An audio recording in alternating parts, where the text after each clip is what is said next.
Y para que ello funcione de una manera aceitada no es necesario un sistema complejo de determinación de la responsabilidad. Basta una decisión sumarísima, aparentemente excepcional, la mal llamada prisión preventiva, que de preventiva me parece que es más que nada un adjetivo un tanto irónico. El juez penal aplica penas, eso entendemos en base a un juicio previo, pero sin embargo, más previo aún, el juez realiza otro juicio donde no pesan tanto las pruebas, sino más bien la decisión propiamente dicha. Una decisión de peso más político, a pesar de que su juridicidad esté bastante en cuestión y esta jornada gira en torno a eso. Esta decisión política es más que nada encerrar sujetos peligrosos a través de la imposición de reales medidas de seguridad. Esta actitud punitiva no pretende, digamos, rehabilitar a individuos aparentemente normales, sino controlar delitos y garantizar la seguridad. Podemos decir que la población carcelaria en custodia cautelar es inocente desde el punto de vista jurídico, pero no así desde el punto de vista político-social.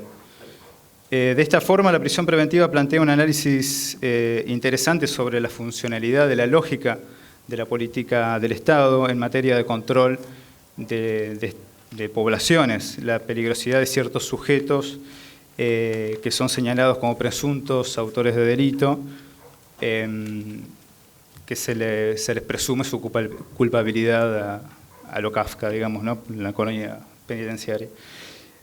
Al momento de suscribir la prisión preventiva, creo que el juez estudia a la persona de una manera bastante superficial, estudia la peligrosidad, no en un sentido del siglo XIX, del positivismo criminológico, sino en una, pero bueno, peligrosidad en fin y con otros matices. La presunción de culpabilidad es un hecho de la realidad, aunque la ficción jurídica diga otra cosa. En tal sentido, la prisión, esta preventiva es una pena de facto, en sintonía con ciertos discursos que emergen al momento de implementar políticas criminales. Frente a la emergencia social para evitar ser víctima de hechos violentos, las políticas de seguridad reclaman efectividad y control inmediato. Así, esta medida de excepción se ve legitimada políticamente por esta propia racionalidad.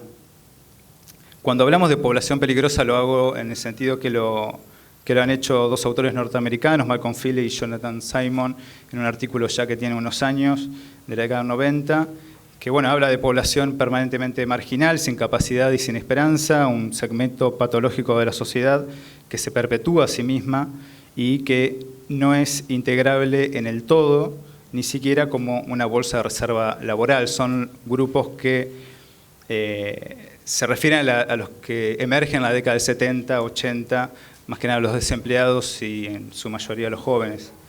También, Tamar Pitch habla de lo que es lo peligroso, aquello que la red de servicio expulsa, todo lo que no es gobernable con las reglas operativas de las agencias. Ello deja de manifiesto la incapacidad del sistema para gobernar estos problemas, lo que es justamente ingobernable. Frente a la criminalidad, el control que se reclama y que se ejerce, de hecho, con el fin de paliarles la inseguridad ciudadana, es el fortalecimiento de los mecanismos formales del Estado. Se plantea el encierro, el endurecimiento justamente del sistema penal y el encierro y la exclusión de los transgresores, más allá de todo juicio, digamos. Así la misión de la cárcel solo se justifica como un espacio de contención. Creo que el Instituto de la Prisión Preventiva y su aplicación excesiva justamente desnuda esta realidad, un encierro sin muchas pretensiones de ocultarlo detrás de un velo legal, cuya razón de ser es la peligrosidad del sujeto solamente, mucho más allá de, como dice el artículo 280, limitar los límites absolutamente indispensables para asegurar la verdad y la aplicación de la ley. También es interesante, lo que dice Devin Garland en el libro Castigo, Sociedad Moderna, con respecto, cómo es posible, se pregunta, en una sociedad civilizada como la que vivimos, que perdure la prisión tal cual la conocemos en un estado paupérrimo, que nosotros podemos decir, ¿y cómo perdura la prisión preventiva en un Estado aparentemente civilizado. La respuesta la encuentra en algo que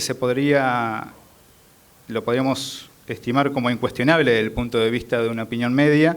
El mejoramiento del castigo se enfrenta a poderosos intereses en conflicto respecto de la preservación de la seguridad y la necesidad de control. Los criminales son justamente aquellos que menos merecen la simpatía del público, los más rechazados en la sensibilidad, particularmente si se presentan como un peligro deliberado para el público. Por otro lado, el castigo incivilizado está también ligado, continúo citando a Garland, a una profunda susceptibilidad al atractivo retórico de las políticas penales autoritarias. En tal sentido, la amenaza, el miedo, la hostilidad que provoca el criminal como perteneciente a una población peligrosa adquiere una dimensión profunda e inconsciente más allá del peligro real de la seguridad que representa el delincuente. Es así que los castigos desproporcionados y la prisión preventiva en particular actúan más como contrafóbicos. Me gustaría ahora pasar a lo que serían unos ejemplos muy breves que ilustran este fenómeno que estuve diciendo, como para que no quede como un breve análisis teórico. Es interesante lo que se dijo durante la derogación del 2x1. Para ello me fui a hojear un poco los diarios y mirarlos por internet en realidad, y a los discursos parlamentarios de los diputados, más que nada, de cuando se derogó la ley. Y entonces observar cómo respondió esto en realidad a esta derogación a circunstancias más bien sociales y políticas de ese entonces.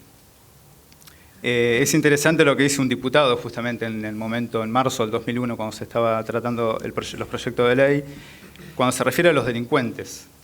Las deben pagar en la cárcel porque ellos no trepidan en matar, no tienen patria ni familia ni nada, matan salvajemente a inocentes y esta ley premia y beneficia.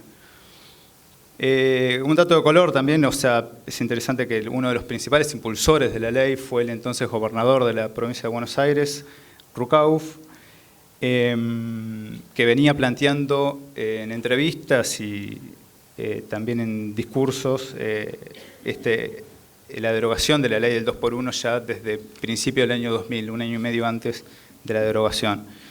También es interesante el vocero de Rucauf, que es Casanovas, que también sale a impulsar la derogación de la ley, que luego, lo interesante es que luego fue diputado nacional y tuvo una participación, un papel bastante fundamental en la reforma de las leyes que giran en torno al fenómeno Bloomberg.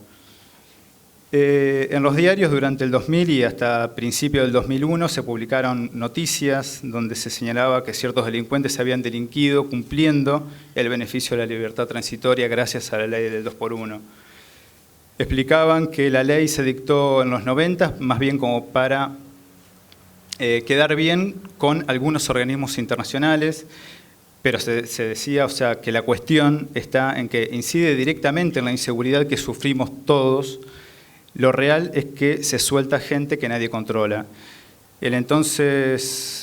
También el Procurador General de la Suprema Corte de Buenos Aires alarmaba con ciertas cifras, como diciendo, durante el 1994 y el año 2000 salieron 10.000 delincuentes que regresaron a la vida en sociedad beneficiados por esta norma. Por ello, lo que propone la derogación.